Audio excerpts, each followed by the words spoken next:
When We See Christ. Awitin po natin When We See Christ.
Brother Johnny, kayo po mag-lead sa opening prayer bago tayo dumako sa pangatlong congregational singing, and then maghanda na po yung choir. Brother Johnny, dyan lang po.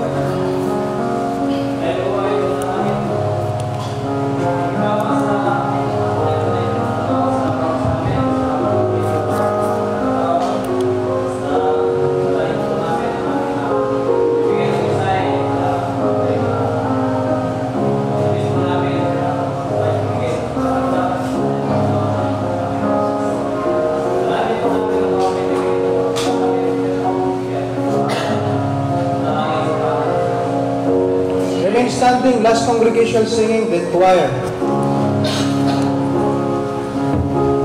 Manatili po tayong nakatayo para sa ating huling awitin. Request na po kayo ng ating huling aawitin ngayong hapon na ito.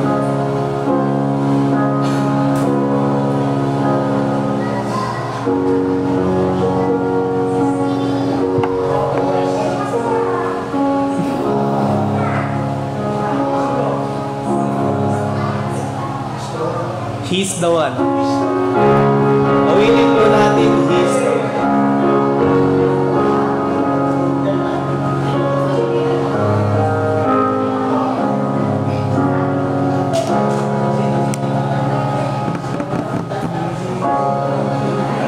Okay? First one, ready, say. Is there anyone can help us? One who understands our heart when the thorns of life pierce them till they bleed.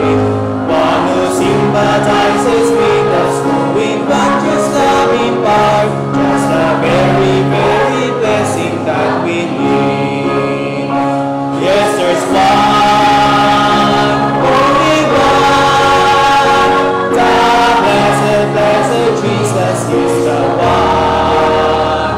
When afflictions press the soul, when a wave of trouble roll, and you need a friend to help you, He's the one. Is there anyone can help us when the load is hard to bear, and we faint and fall beneath it and alarm?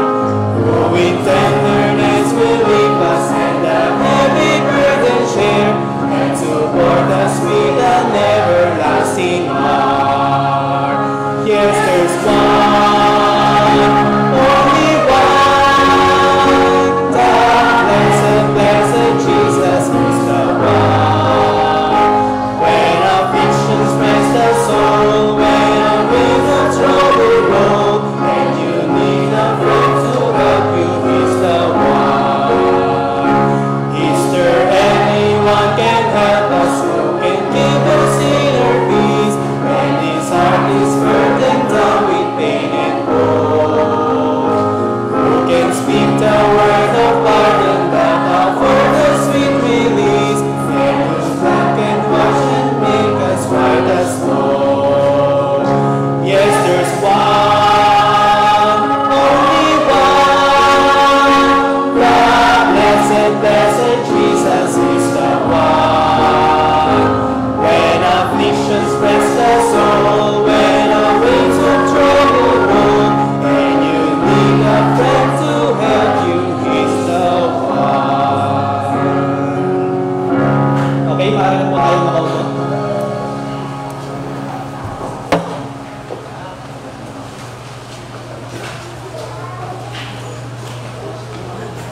Ay na, He's the one. Diba?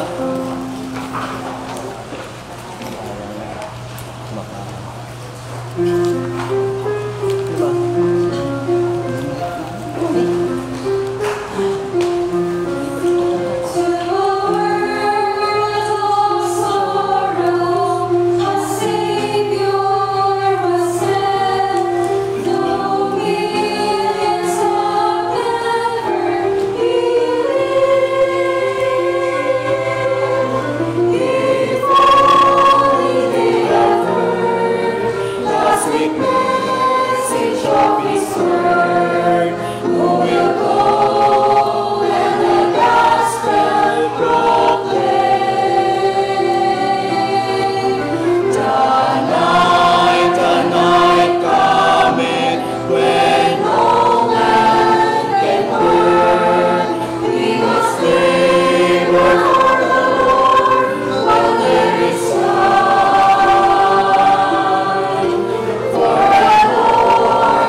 souls to win.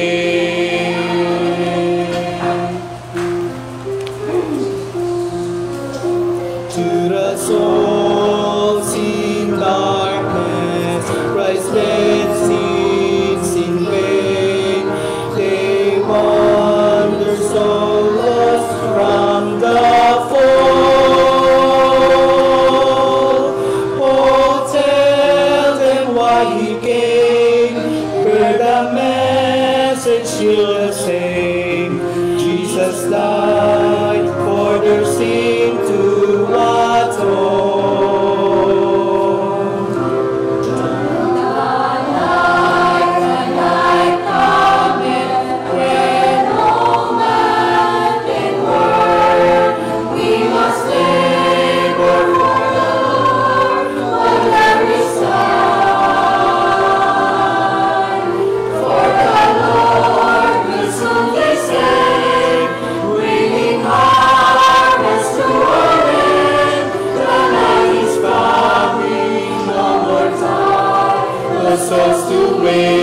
Sinuggest po ni Sister Ruth na next week na lang po natin, tama po ba, Star? Next week na lang.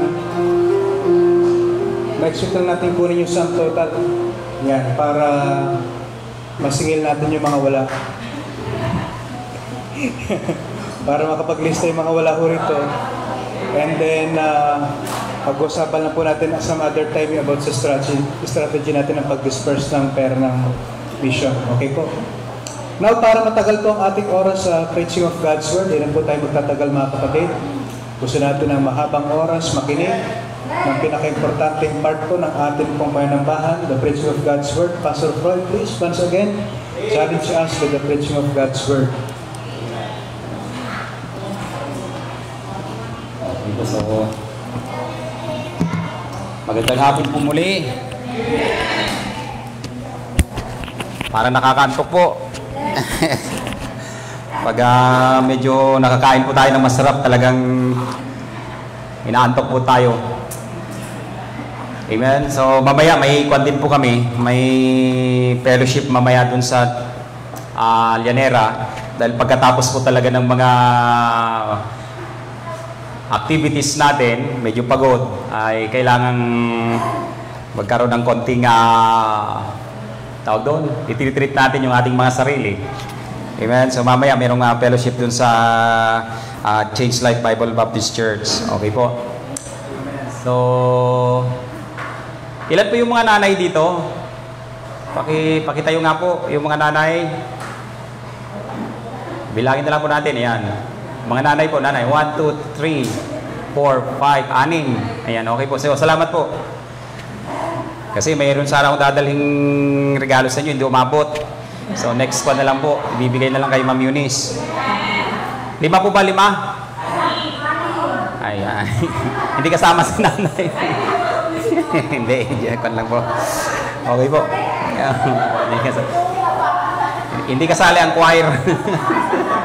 Hindi kasali ang choir. Okay po. Ayan, so bibilisan po natin at kami mamamalingki pa ng tinapa daw po ang gustong ulam mamaya doon. Okay po, tumayo tayong lahat. Matthew chapter 9.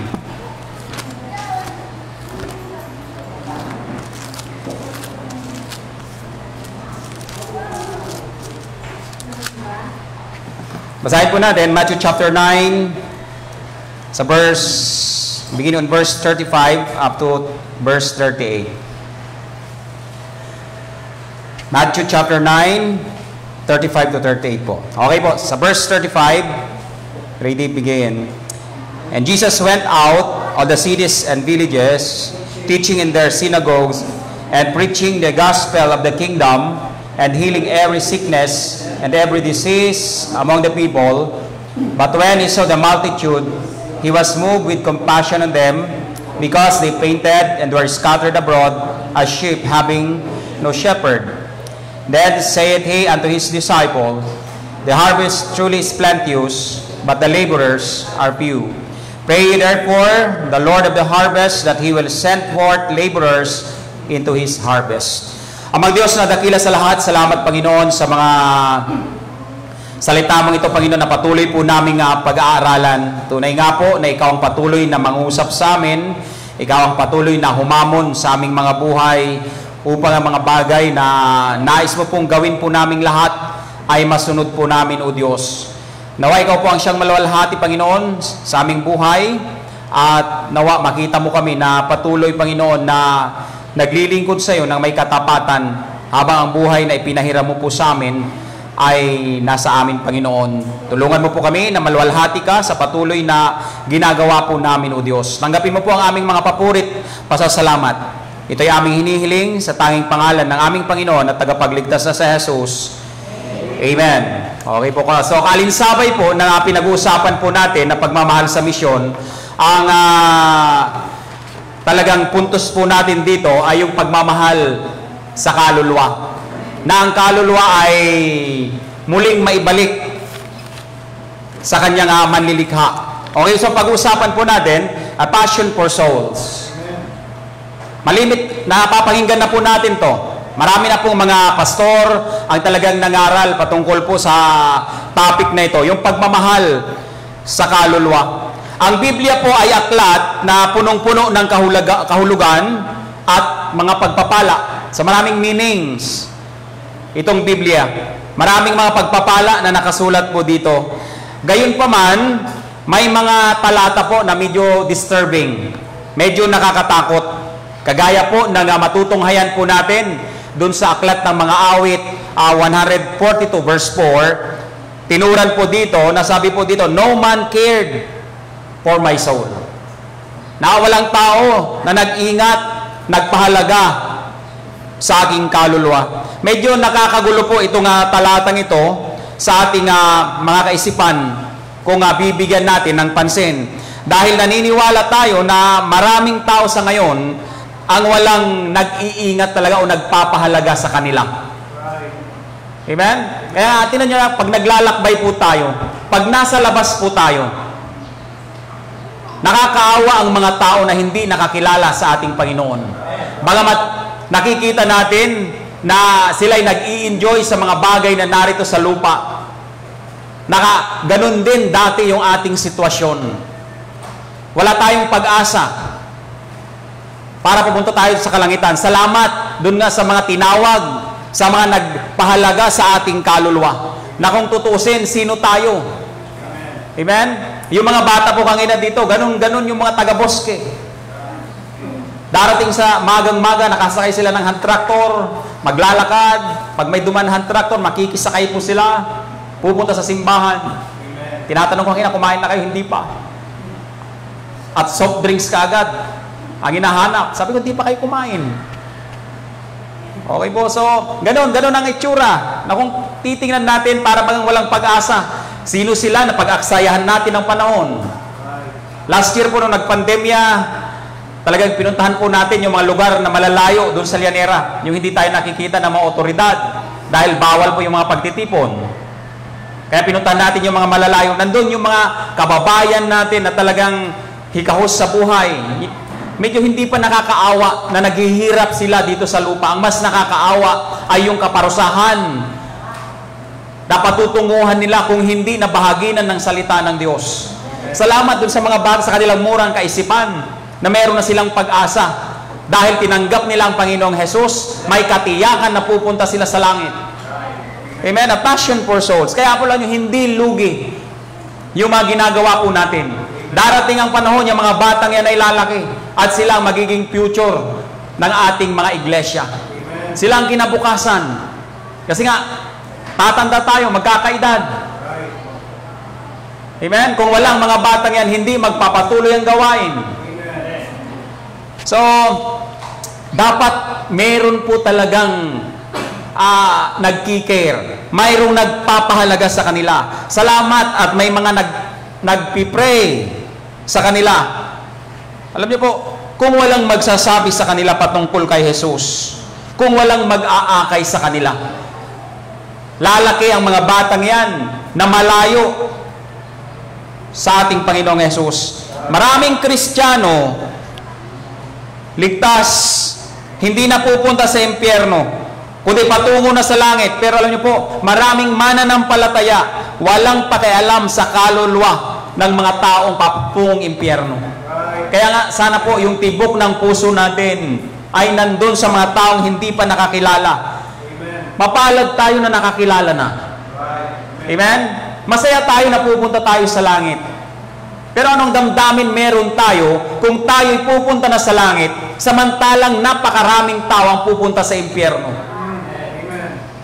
Kaya nga po, dahil sa pagmamahal ng ating Panginoong Jesus sa kaluluwa, kaya siya naparito mula dun sa kalangitan, patungo dito sa lupa. Dahil sa pagmamahal ng ating Panginoong Jesus sa kaluluwa ang naging dahilan ng kanyang kamatayan dun sa krus. Dahil sa pagmamahal niya sa kaluluwa, kaya niya naranasan ang lahat ng paghihirap dun sa krus. Ibinigay niya ang kanyang buhay para sa kaligtasan ng marami. Nasabi sa Romans 5:8, but God commended His love. Ipinagtatagubili ng Diyos ang kanyang pag-ibig sa atin, na nang tayo mga makasalanan pa, si Kristo ay namatay para sa atin. Sino tayo para mamatay ang Panginoong Jesus? Kung tutusin, wala tayong halaga sa Kanya. Amen? Pero alam niyo po, naging special tayo sa harapan ng ating Panginoon. So yung mga talatang nabasa po natin, tinitingnan ni Jesus ang maraming tao. Yung pong buong Matthew chapter 9, tinitingnan ng Panginoong Jesus ang maraming tao na nagtitipon dahil marami siyang ginagawang milagro. Nandun na pinagaling niya yung sick man with the palsy.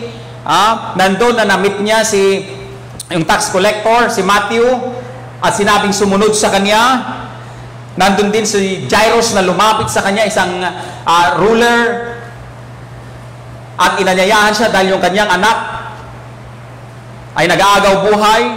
Nandun din na na-meet niya sa daan yung babae na mayroong issues sa kanyang dugo for 12 years. Habang naglalakad siya, nakita na naman niya yung dalawang lalaking bulag. So habang tinitingnan niya ang mga tao ito na walang pag-asa, walang tulong na makukuha kanginuman, ito yung mga taong nasaktan, nakita ni Jesus na may 4 na elemento na naging dahilan para magkaroon siya ng pagmamahal o compassion sa mga hindi ligtas. So sana ganun din po tayo mga minamahal. Dapat ito din ang maging dahilan na ang naisin ni Jesus na magkaroon tayo ng parehong puso para sa mga makasalanan. Nung pong nasharean po ako ng mga taga Rizal, si Brother Arsing, tsaka si Kuya Marlon, binahagi nila yung balita ng kaligtasan. Ipinakita nila, malinaw na inilahad sa Biblia, na ang taong makasalanan ay parurusahan magpakailan-kailan paman dun sa apoy ng impyerno. Noong nakita ko po na kailangan ng isang makasalanan si Kristo, tinanggap ko ang Panginoon bilang tagapagligtas. Kinabukasan, alam niyo po ang ginawa ko, pinuntahan ko yung nanay ko. Dahil dun sila sa bukid nakatira. Kahit nahihiya ako noon, talagang pinuntahan ko siya. At itinuro, kahit hindi ko pa kabisado na ituro, basta yung 4 na mahalagang tanong patungkol sa kaligtasan. Bakit kailangan nating maligtas? Saan tayo dapat maligtas? Sino ang tagapagligtas? At paano makamit ang kaligtasan? Gumawa ako ng kodigo para ituro. Sana ganun din po yung kwan po natin. Amen? Yung tatay ko noon, parang naging kamag-anak ni Paquito Diaz. Kumukontra palagi. Pero hanggang sa buong pamilya po, no? Yung kuya ko na lang ang hindi pa, pero dumating sa punto noon na naglilingkod. Pero hanggang sa kwan pa rin. Pero halos lahat po ng pamilya, salamat sa pagliligtas ng ating Panginoon. Amen? Salamat na minahal niya ang ating kaluluwa. Kaya nga, passion for souls. Unang tingnan po natin dito, unang puntos po natin, Jesus saw their departure from God. Sa verse 36, ang sabi po dito, but when he saw the multitudes, he was moved with compassion on them because they fainted and were scattered abroad as sheep having no shepherd. Talaga nag-scatter sila. Lumayo sila sa ating Panginoon. They were scattered abroad. Pag sinabi po na scattered, yung bang nawalay, magkakalayo. Unang putos natin dito sa Jesus saw their departure from God outside the fold. Ibig sabihin po, pag nahiwalay tayo o yung mga taong hindi nakakilala sa ating Panginoon, wala silang company, wala silang kasama. So napaka-importante po na ibahagi natin ang balita ng kaligtasan upang maging kagaya natin sila na maligtas at maglingkod din sa ating Panginoon. Hanggat wala pong nagsasabi sa kanila, sino yung mga ka-fellowship nila sa labas? Amen? Kaya kung meron man tayong aakayin, dapat ito din po yung makita natin. Yung mga kapatid natin, yung mga magulang po natin, yung mga anak po natin, they have no company na mananampalataya. Wala silang ka-fellowship na mananampalataya. Alam niyo po, sa mundo po natin, napakabigat ng impluwensya ng kaibigan sa labas. Amen? So they saw their departure from God. Lumalayo sila outside the fold. Then let her be away from the shepherd. Malayo sila. Wala silang pastor. No guidance. Walang magsasabi sa kanila. Tayo nga mismo na nandito na nag-church na, tayo na ng mga miyembro, madalas hindi pa tayo makasunod. How much more kung yung mga tao dun sa labas na hindi natin mailapit kay Kristo. No guidance, no protection. Kaya napaka-importante, kaya alam nyo po, yung mga tupa, pag nalabas ng fold, nalabas ng kawan, delikado po yun. Kaya tayo na naglilingkod na, piliin na po nating manatili sa kawan ng Diyos. Amen? Wala nang ibang mas magandang lugar pa na pinupuntahan ng Kristiyano kundi simbahan. Wala nang mas magandang ka-fellowship, matinong ka-fellowship ang isang mananampalataya kundi kapwa niya mananampalataya. At wala nang magandang gawain kundi yung gawain na itinuro sa atin ng Panginoon. Amen? So no guidance, no protection. Bakit? Walang pastor.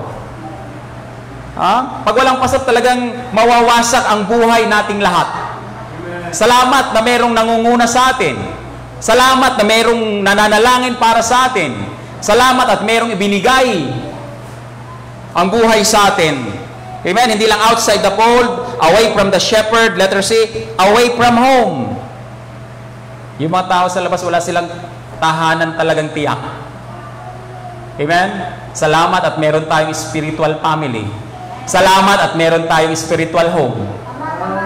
Amen? Iba ang may simbahan. Amen? Makita naman natin yung kaibahan ng buhay sa sanlibutan. Makita naman natin yung kaibahan na meron tayong simbahan po talaga. Bakit?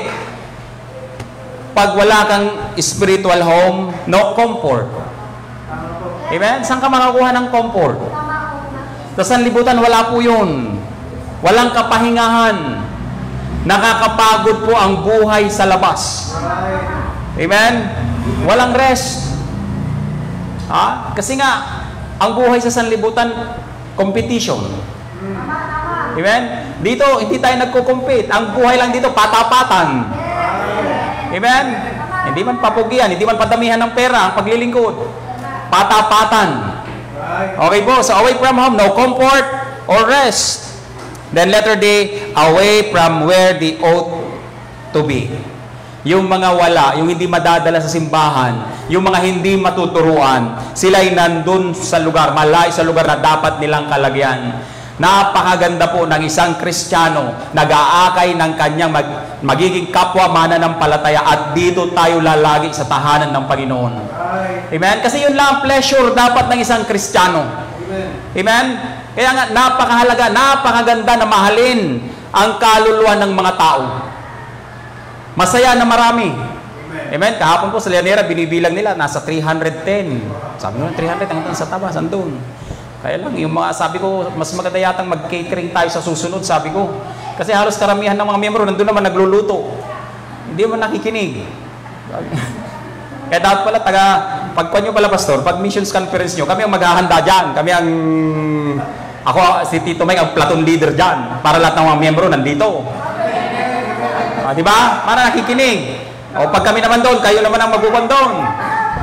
Kayo ang maglilinis ng CR doon. Pag may, diba? Kayo ang magagay, diba? Para lahat ng mga miyembro nandun. Kasi parang ang gaganda ng mga pinag-uusapan. Amen? Para kung mahahapon doon, mahahamon doon, kundi matetemp ka lang doon magtago ng imbutido. Kaya lang, baka pag tagal yan ang magkuhan dito, kalahati, maiuwi. Magpa-cater na lang tayo. Amen? Kasi sabi ko, nasan yung mga miyembro? Sabi ko, amen? So, away from where they ought to be. Kasi sabi ko, dapat nandito yung mga miyembro. Ba't kalahati doon na? Nandito sa likod lahat. Sabi ko, sayang yung mga preaching. Amen? So, dapat malaman ng bawat mananampalataya na ang mundong ginagalawan po natin ay malayo sa Diyos. Kaya nga tayo po ang gagamitin, mga minamahal, tayo nang nakaranas. Tayo alam po natin kung anong dating buhay natin nung wala pa tayo sa Diyos. At alam na natin ngayon ang buhay natin na nandito na tayo sa kalooban ng Diyos. Amen? Alam na natin yung pagkakaiba. Yung mga nasa labas, hindi pa nila nakikita kung gaano kasaya, gaano kaligaya ang maglingkod sa Diyos. Sila, alam niyo po, nagtutumulin ang kanilang mga kaisipan para sa mga bagay na nandito sa sanlibutan. Ang sabi nga po ni Pastor Napoli kahapon, yung lugar, sila'y nagtatanim sa laman. Dapat ang itinatanim natin ay sa Espiritu. Dahil ang sino mang tao na itinatanim mo lang ay sa laman, shall reap corruption. Mawawala po lahat yun. Pero tayo na nagtatanim sa Espiritu ay mag-aani ayon sa Espiritu. At tandaan po natin, di ba may prinsipyo? Amen? Kung ano ang itinanim, yun ang aanihin. Amen? Kaya kung kaluluwa yung mamahalin natin, yun yung hindi kailanman masisira. Madadala natin hanggang dun sa kalangitan. Yung mga bagay, wala, iiwanan po nating lahat. Amen? Palagi ko pong sinasabi dun sa isang miyembro po natin doon, sige, mag-impok ka na mag-impok ng kayamanan mo dyan.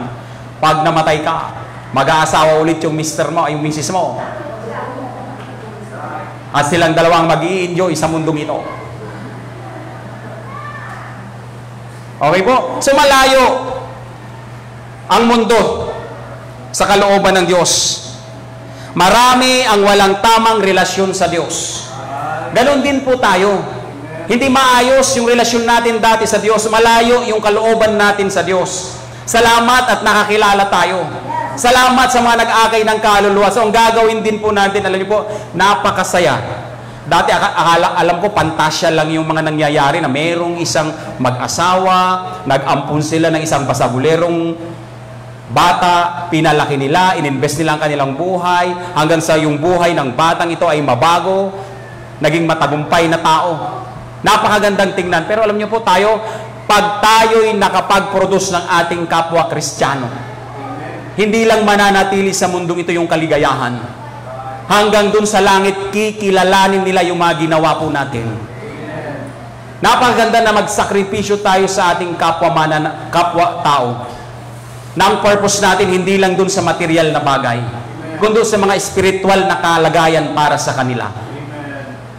Amen? Yung mga batang yun, kunyari, pinapakain, pinamimirienda, binibigyan ng panahon.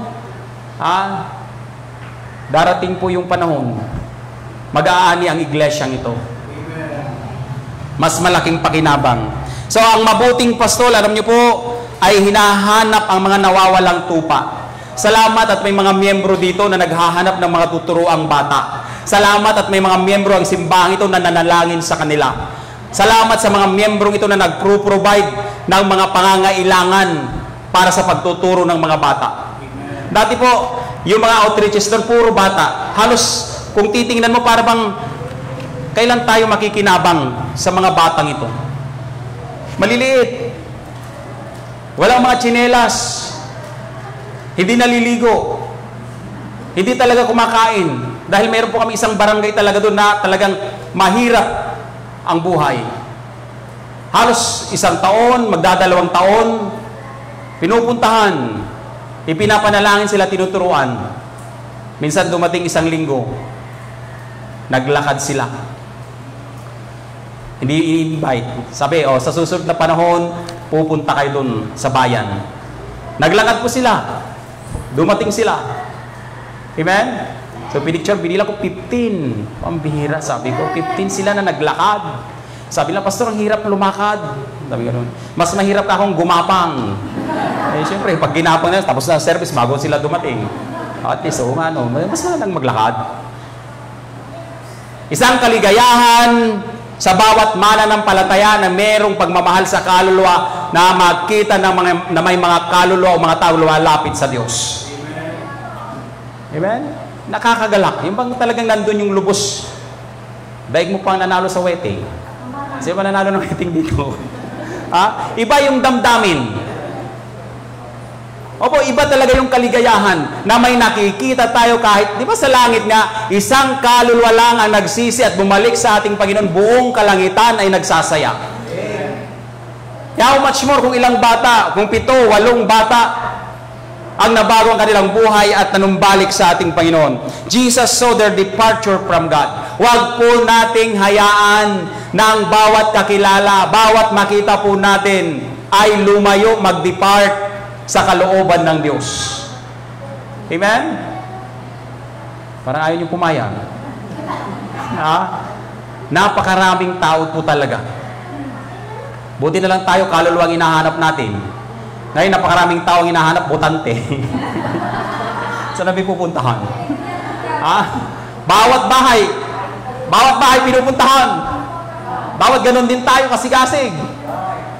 Sila talagang pinupuntahan. Tao po, manghihingi pa ng tulong, manghihingi ng tulong. O yung isang grupo ng mga mananampalataya, kakakapal din ng mukha nila, talagang magbebenta lang ng kwan, samantalang tayo, magbabahagi tayo ng salita ng Panginoon, nahihiya pa tayo. Tao po, pag wala na, alis na tayo, samantalang sila, magbebenta pa yun. O, kailangan po nating mag-akay ng kaluluwa. Huwag nating hayaan na ang mga tao o yung mga mahal natin sa buhay ay lumayo sa ating Diyos. Ito ang nakita ng ating Panginoon, kaya nagkaroon siya ng pagmamahal, ng passion sa kanila. Jesus saw their departure from God. Number 2, ang sabi po dito, Jesus saw their depravity and sin. Nakita ng ating Panginoong Jesus ang kanilang kasamaan sa kasalanan. Kinilos siya ng pagmamahal sa mga taong ito dahil sila ay talagang napakaraming daladalang kasalanan. Ang tao po, likas na makasalanan. Amen? Tayong lahat, walang exempted. Lahat tayo makasalanan. Kasi hanggat nandito pa tayo sa laman na ito, punong-puno tayo ng kasalanan. Pero salamat, dahil yung mga kasalanan na yan, kasalanan natin ngayon at kasalanan pa sa hinaharap, ay binayaran na ng ating Panginoon. At kailangang ito ang ipagsabihin natin sa mga tao na hindi pa nakakilala sa Diyos. Kailangan maranasan din nila, malaman nila na ang kanilang kasalanan ay binayaran na ng banal na dugo ng ating Panginoong Jesus. Amen? Sabi ko sa Psalm 38 verse 4, ako'y nalulunod sa taglay kong sala. Imagine, nalulunod ang tao sa taglay niyang kasalanan. Likas sa ating lahat na makagawa ng mga kasalanan. Mabigat na lubha ang kanilang daladala. Sabi sa Ephesians chapter 2 verse 1 and 2, nung una ako'y patay sa kasalanan dahil sa inyong pagsuway, at ang kasalanan sa inyo ang naging takbo ng mundong ito. Imagine, yung buhay natin umayon sa takbo ng sanlibutan. Kaya, pansinin natin ang kasalanan ng mundo, napapalibutan tayo ng taong nasa kanila ang kasalanan. Amen? Lalo na sa inyo, dito po ay lungsod. Sa amin, isang liblib na bayan. Alam niyo po, habang mas madaming ilaw, mas maraming kasalanan. Habang mas maunlad ang isang lugar, mas maraming kasalanan. Napapalibutan po tayo. Maging mga mananampalataya, nandun pa rin ang kasalanan. Amen? Pero ang kagandahan, ligtas tayo. Amen? Pero wag nating abusuhin ang kaawaan ng Diyos. Ang pansinin natin ngayon, ang bigyang pansin natin, nawa yung pag-ibig natin ay yung mga tao. Bagamat sila nagkakasala, nalulunod sila sa kasalanan, mayroong tiyak na kaparusahan para sa kanila. So, kamusta yung ating mga mahal sa buhay? Nawawarningan po ba natin sila? Nabibigyan ng babala? Yung mga kaibigan po natin, yung mga anak, yung mga apo. Okay po? Kaya, mag-ingat po tayo na mawala sa ating puso yung tinatawag na pagmamahal sa kaluluwa. Ang mga taong ito ay nangangailangan ng mga taong mag-aakay sa kanila. Amen? Dati nga sabi ng isang speaker namin, isang kaluluwa, isang taong. Kaya nga dapat pag 5 taon ka ng Kristiyano, meron ka ng 5 naakay. Amen? Sabi kahapon ni Pastor Fred, bawal ang baog na baptist. Bawal yung hindi nag-aakay ng kaluluwa. Bawal yung walang anak. Amen? So Jesus saw their departure from God. Nakita ng Panginoong Jesus yung kanilang paglayo sa ating Diyos. Nakita ng Panginoon ang kanilang kasamaan sa kasalanan. Then number 3, Jesus saw their destiny in hell. Nakita ng Panginoong Jesus ng mga taong ito ay patungong impyerno. Ito po, doon ako natakot noon. Kaya yung nanay ko, pinuntahan ko na kaagad. Dahil yung tatay ko noon, masungit, kaya hindi ko na pinuntahan. Masungit kasi, kaya hindi ako nakakalapit. Pero yung nanay ko, pinuntahan ko, sinabi ko sa kanya, pupunta ang tao makasalanan sa impyerno. Hindi naman umiimik. Pero maingay yun. Ano sinabi ko, ang makasalanan? Sino nagsabi? Sabi ni Brother Marlon, ang makasalanan, dala-dala ko yung Bible. Binabasa ko sa kanya. Hindi ako sanay magbasa ng Bible, talagang nakalupi-lupi pang ganyan. Nung nalaman niya na makasalanan ay pupunta sa impyerno, tumahimik.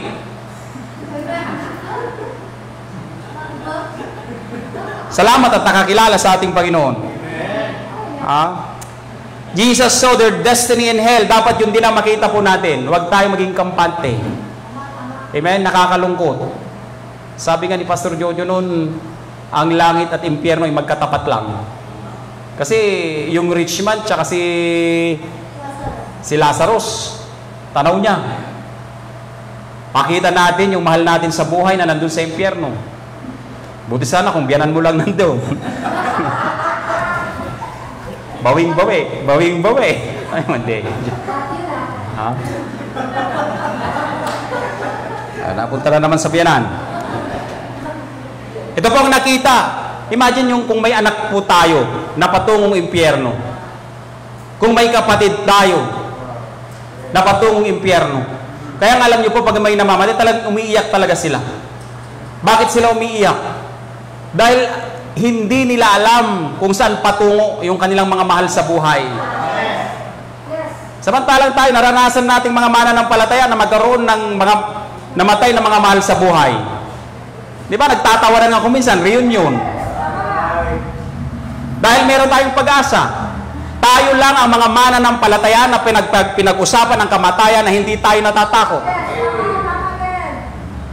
Dumating nga po nung yung panahon, ilang linggo nung narang mga buwan, sinasabi ko, sana dumating na lang ang Panginoon. Marami namang pumapayag. Sabi po nung isang preacher natin, pambihira, ba't naman gusto nyo na? Siguro wala na kayong gagawin. Sabi ko, ano pa ba ang gagawin mo, sir? Sabi ko, anong gagawin mo pa ba? Meron pa bang mas maganda na gagawin ka dito sa lupa? May mas maganda ka bang pupuntahan kaysa pumunta ka na dun sa langit? Sabi niya, magbabayad pa daw siya ng utang. Pag namatay ka, libre naman na yung utang. Sabi ni Sir Edwin, magbabayad pa akong utang. Ang bihira. Pag namatay ka, hindi ka nasisingilin. Wala naman na tayong pupuntahan pa. Yung isa din, yung tatay din ni Wap, sabi niya, nung sinabi kong, sana dumating na ngayon ng Panginoon, talagang amen siya ng amen. Masayang masaya. Kasi nga, ano pa bang inaantay natin kung tutuusin? Amen? Kung ako lang po talaga, personally, kahit ngayon na. Opo. Ano pa yung gagawin kasi? Amen?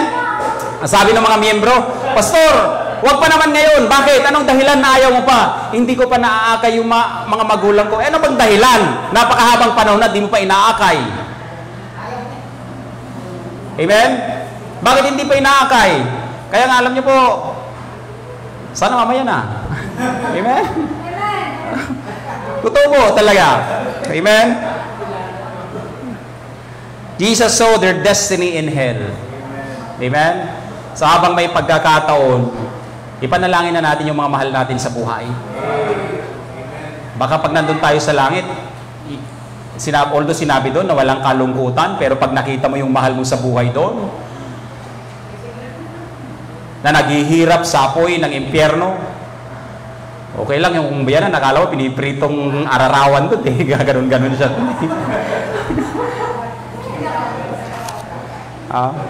Ito ang kumilos sa ating Panginoong Hesus para mahalin ang kanilang kaluluwa. Ayaw ng Diyos na may mga tumungo sa impyerno. Yun ang plano ng Diyos. Pero ang tao mismo ang pumipili na pumunta siya ng impyerno. Dahil tinanggihan nila ang ating tagapagligtas. Ganito din po ang dapat na pananaw natin. Kung tayo'y naniniwala sa impyerno, mag-aakay tayo ng kaluluwa. Amen? Isang kaluluwa lang, pambihira, mayroon kang dala-dala dun sa langit.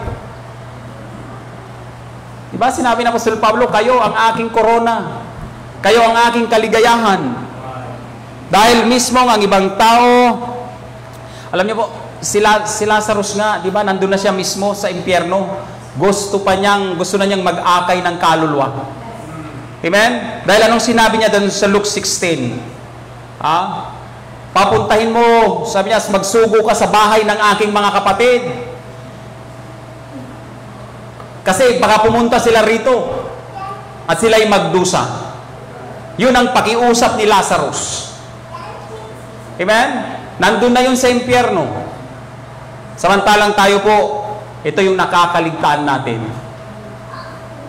Naglilingkod lang tayo, pero nakakaligtaan natin yung kaluluwa ng mga mahal natin sa buhay. Kailan natin huling iniyak sila sa Panginoon?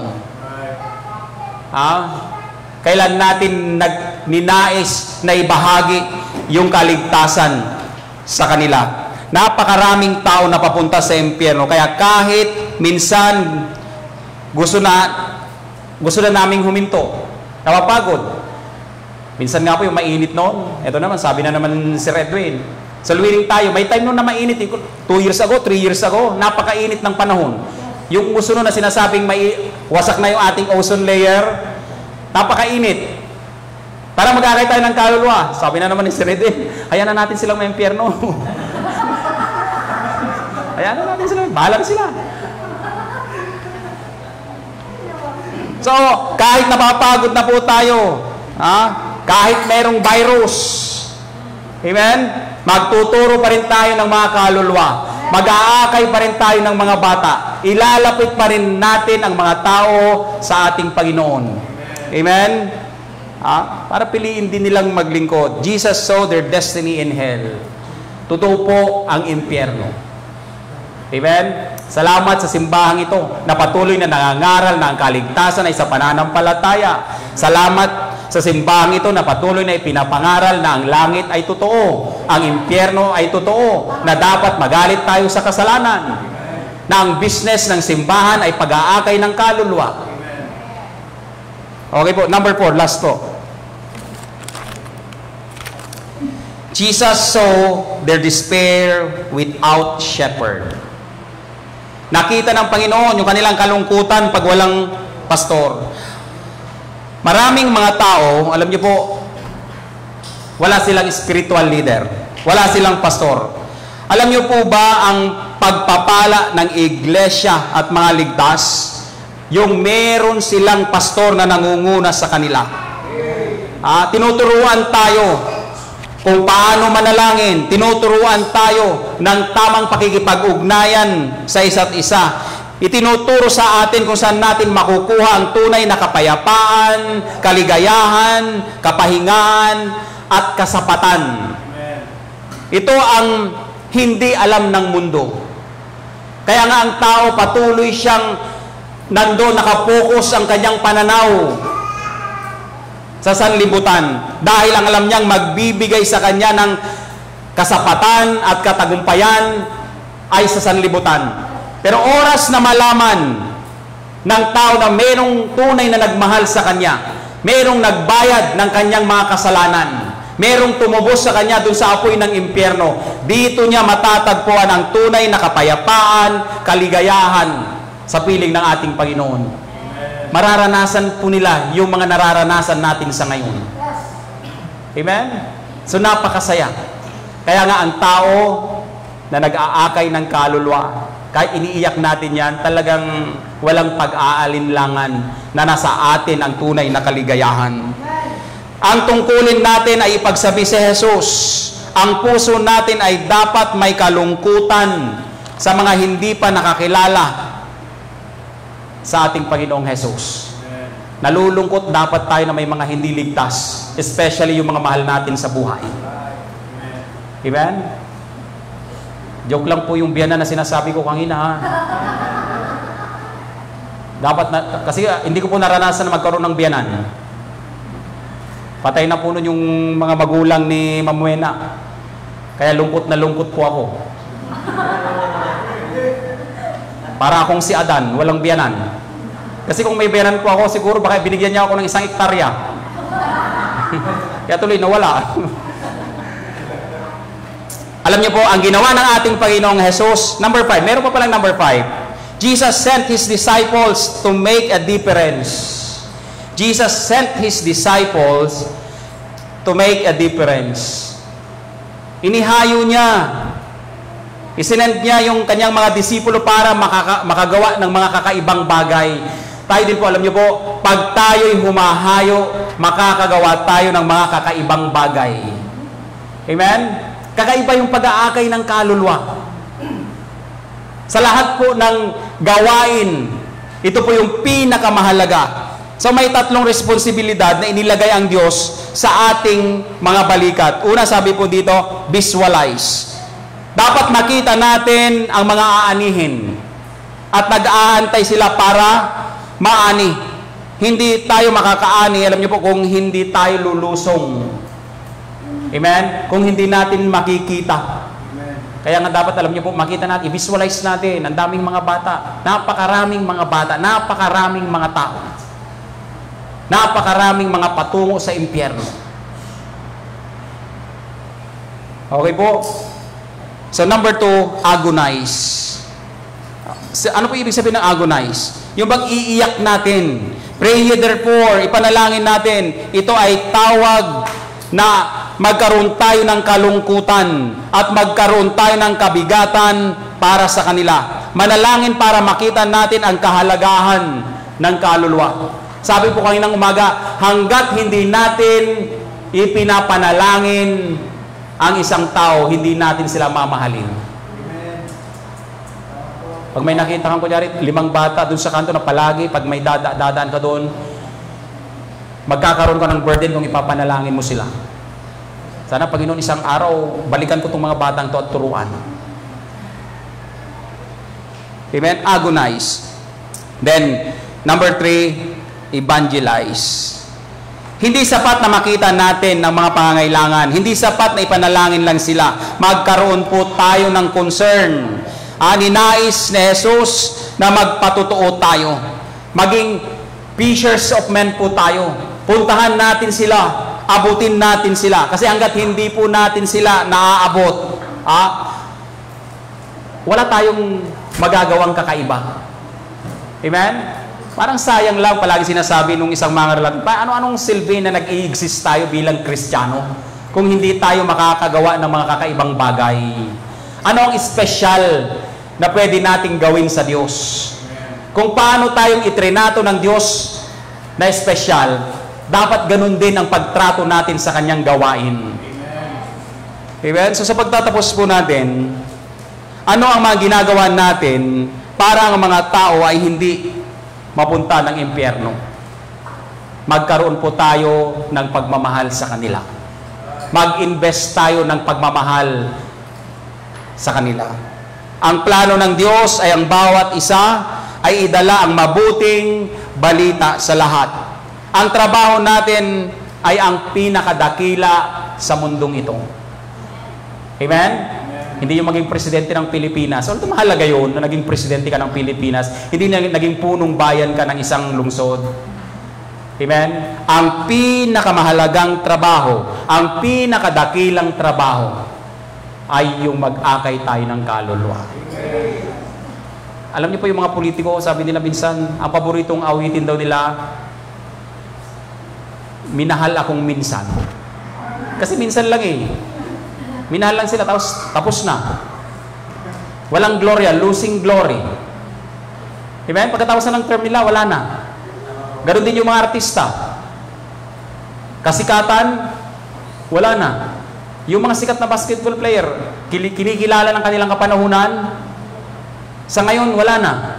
Alam niyo po, ang kikilalanin na trabaho hanggang dun sa langit ay ang gawaing pag-aakay ng kaluluwa. Amen? Salamat sa pagmamahal niyo po sa mga missionaries. Salamat sa inyong pagsuporta sa misyon. Salamat sa tibok ng inyong mga puso para sa mga taong hindi pa nakakilala sa Diyos. Amen? So, maraming salamat po. Pagpalain po kayo ng Panginoon.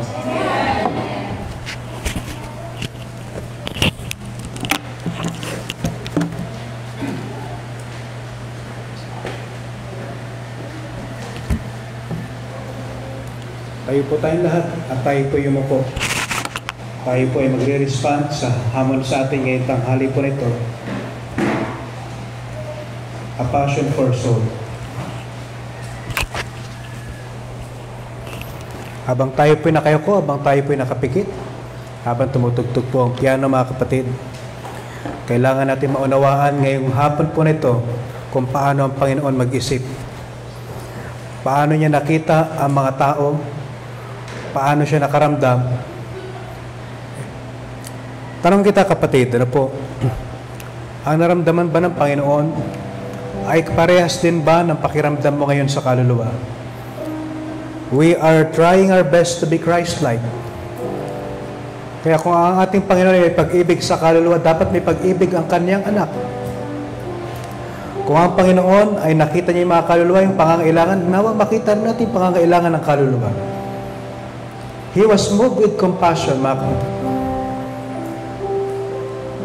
Jesus saw their departure from God. Nakita na ng Panginoon na sila'y malayo sa Diyos. Pagod na sila sa kasalanan. Seeking things for pleasures that does not satisfy. Alam po natin that there is a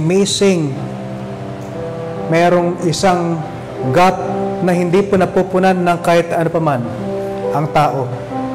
Hindi kayang punan ng kayamanan, hindi kayang punan ng posisyon, hindi kayang punan ng kahit ano pang mga bagay sa libutang ito, tanging ang Panginoong Hesus lamang. Let us make a commitment to the Lord this afternoon. While you are sitting or habang kayo po'y nakatayo, why don't you pray to God, Lord, help me. Ako po'y mag-isip, makita ko kung paano po kayo tumingin sa tao. Maramdaman ko kung paano kayo nakaramdam sa tao. Give me the same compassion na meron ka, Panginoon. Lalo na po sa kaluluwa na kailangan po nila maligtas. They are tired, seeking pleasures, seeking things that destroy their lives. Hindi po sila nasasatisfy, hindi po na nakita na only Christ Jesus ang pwede pong pumunahan ng gap po na sa kalambuhay.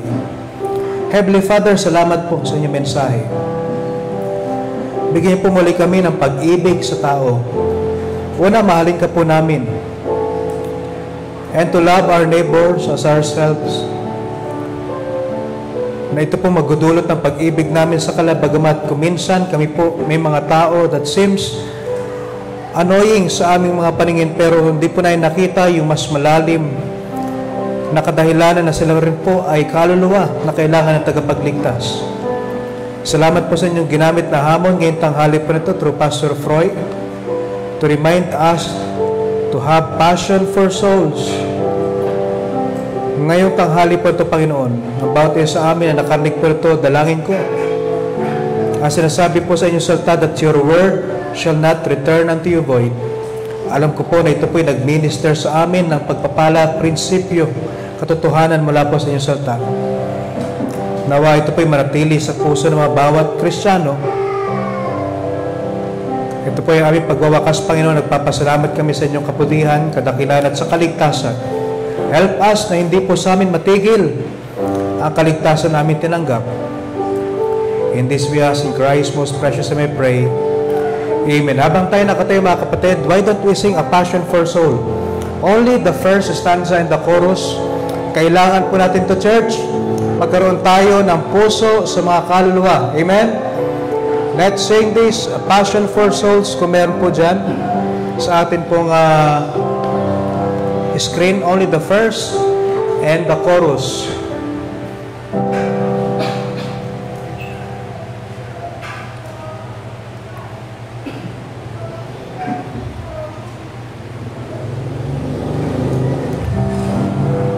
Kantahin po natin ang una at yung chorus. Okay, amen.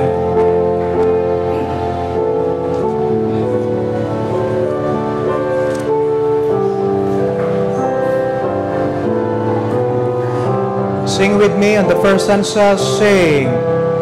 Give me a passion for souls, dear Lord.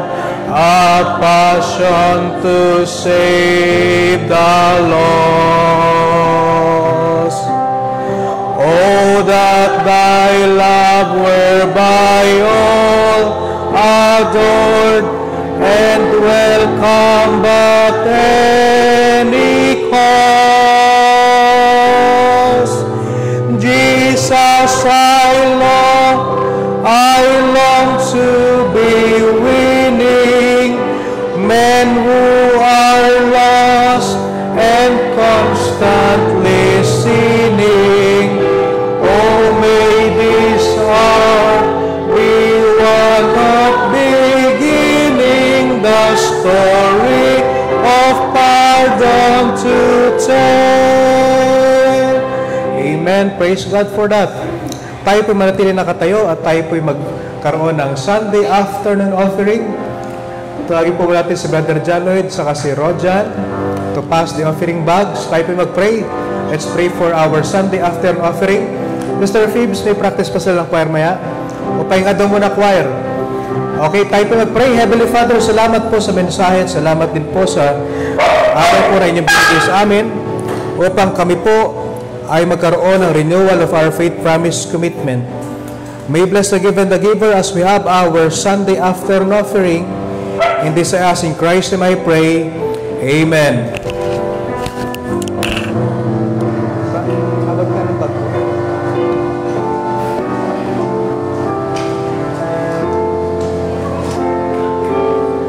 Sunday afternoon, parehas lang.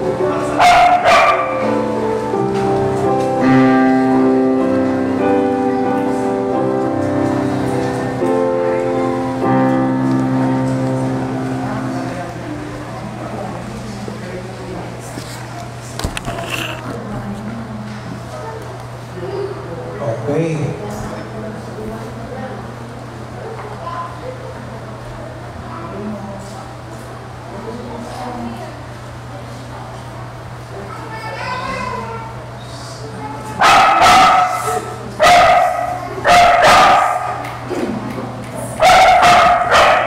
Kunin nyo na.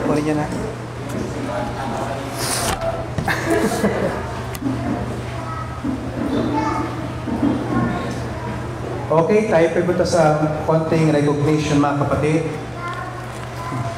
Nagkaroon ba tayo ng picture ngayong araw? May man pag-picture ka? Okay, sige, para may post natin mamaya. Hingitin natin pastor iba. Okay. Salamat po, Pastor, sa mensahe po ngayong araw po na ito sa aming church. Ano po? May mga natira po ditong mga simple token po. Sister Phoebes, pabigyan na lang po sa kalamya. Ano po? Para kay Ma'am, kay Sir Mike. Ito po yung mga travel organizer.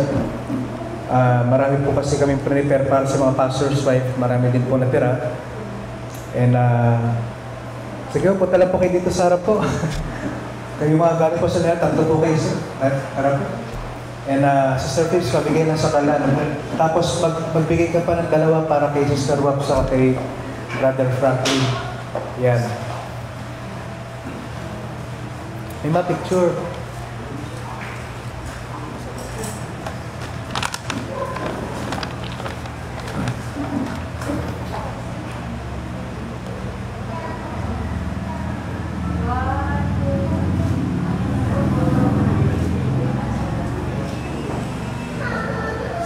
Wait daw. Wait.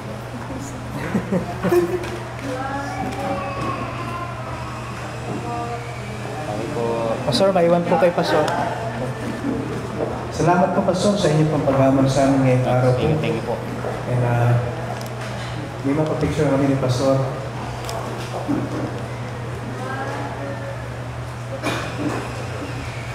Thank you po, Pastor. Okay po. Salamat po. Members, let's give a round of applause. Amen.